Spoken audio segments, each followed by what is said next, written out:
Okay, so today we're going to discuss all about yung incidence ng beams. Incidence of the beams and yung importance niya. The importance. Okay? So ano ba itong mga incidence of the beams? So makikita nyo yung incidence of the beams if you press Shift plus E together.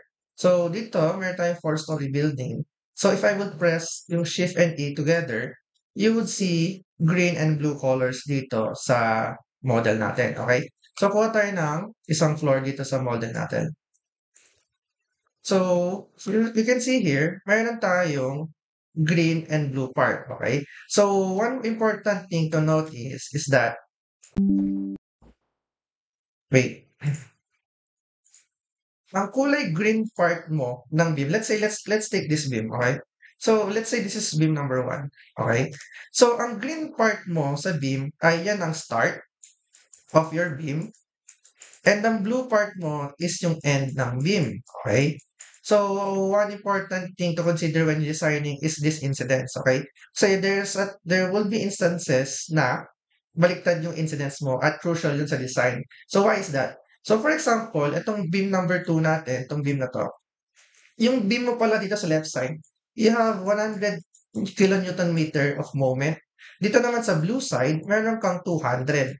Okay? So, it's possible na dito sa left side mo, kailangan mo lang pala ng 3 bakal, whereas dito, kailangan mo ng 5. Okay? So, if ever magkabaliktad niyan, kuwari dito lalagay mo yung 5 in actual, ay delikado yan kasi mali na yung design mo.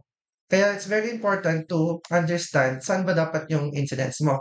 So, another question na madalas tinatanong din sa akin is, ano ba yung basehan ng 0, 0 point mo sa model? So, yung 0, 0, 0 point mo sa model.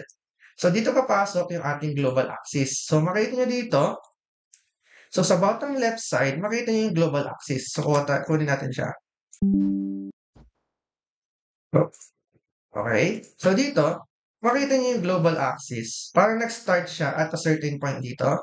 At kung mapapansin nyo, ang x-axis mo is from left to right. Okay? So, ang x-axis mo is from left to right. Ibig sabihin, dapat, kung titignan natin yung incidence mo, dapat from this left, ito yung kulay green. At dito naman sa blue part is yung right.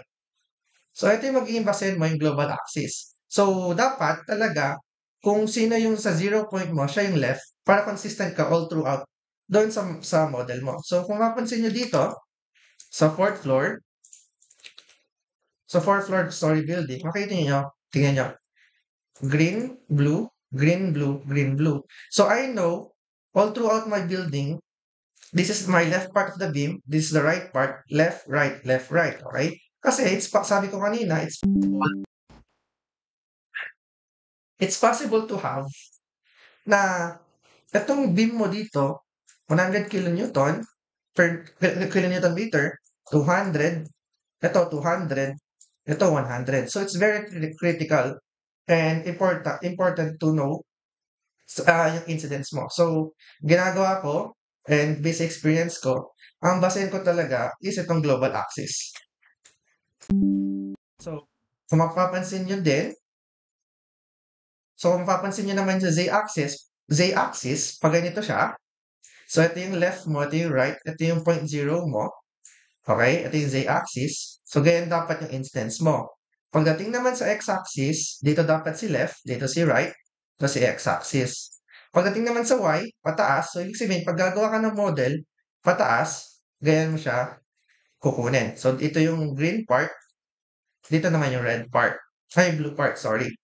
So, try natin ulit balikan yung model natin at tingnan natin yung sa mga columns. Ayan. Kung makita niyo yung columns natin, pataas, di ba?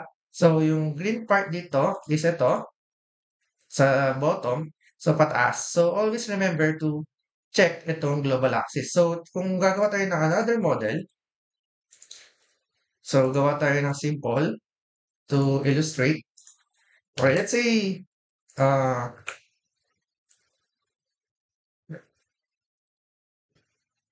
mm, ayaw.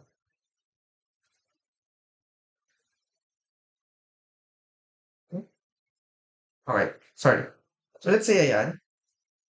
So, kung gagawa tayo ng another model diyan, so let's copy, gawa lang tayo. So, maglalagay ako ng another node 1 meter from the right, okay? So, if ko-connect natin yung beams na yan, so kung titingnan natin yung global axis from left to right, so ito yung basehan natin, itong bottom part. So, kung titingnan natin yan from left to right, so kung gagawa tayo ng add beam, so nandito yung add beam, so from left to right, at pag nag-shift E ka, tama na yung incidence mo. So, ganun din, pag sa z-axis, if gagawa ulit tayo ng another beam sa z-axis, dapat from this part hanggang dito, yun naman yung incidence mo. So, start, finish. Ganun din naman sa Y mo. So, kuha ka ng 1 meter ulit na node. So, pag gagawa ka ng beam from bottom up to the above. So, all throughout, so example, gagawa ka pa ulit ng isa pang node. So, for example, you copy this one, another 1 meter, another 1 meter. Dapat, gagawa ka ng beam from left to right. So, from here to here. So, green, blue. Tapos here to here. Green, blue. Okay? So, for example, nagkataon na nagkamali ka maglagay ng incidence. For example, dito sa gitnang beam, nagawa mo is from right to left. Ito naman, nagawa mo is left to right. So, di ba sabi ko kanina, importante na dapat alam mo yung kulay green or blue ng beam mo. Kasi it's possible na, for instance, ito, 100 kilonewton, ito, 200. Tapos dito naman, supposedly, dapat ang left side ng beam mo is 200. Pero dahil akala mo, nandito yung incidence mo, ito yung na-designan mo ng 200. So, pag ganon, mali ka na.